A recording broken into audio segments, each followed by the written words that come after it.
আপনার স্বামীকে আমি ফাঁসির মঞ্চে তুলবো। এই চল। তোমার নাম কি? তিথি। ভয় নেই, তুমি এখানে বসো, তোমার পুলিশ আঙ্কেলকে ফোন করে দিচ্ছি, এসে তোমাকে বাড়িতে দিয়ে আসবে। আমি জানি এরা আমাকে কেউ ছাড়বে না, আমি পালিয়ে যাই।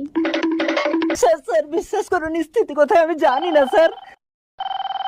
1 মিনিট, বউ ফোন করেছে। হ্যালো, কি গো, একটু বাড়িতে এসো তো, একটা মেয়েকে এনেছি, ওর নাম স্থিতি।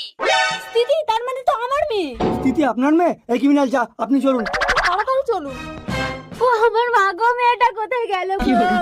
ও মেয়ে যেখানে যাই যাক, তুমি কেঁদো না নোয়া। আমি তোমাদের নামে কোর্টে কেস করব, তোমরা সকলে মিলে চক্রান্ত করে আমার মেয়েটাকে পাচার করেছো।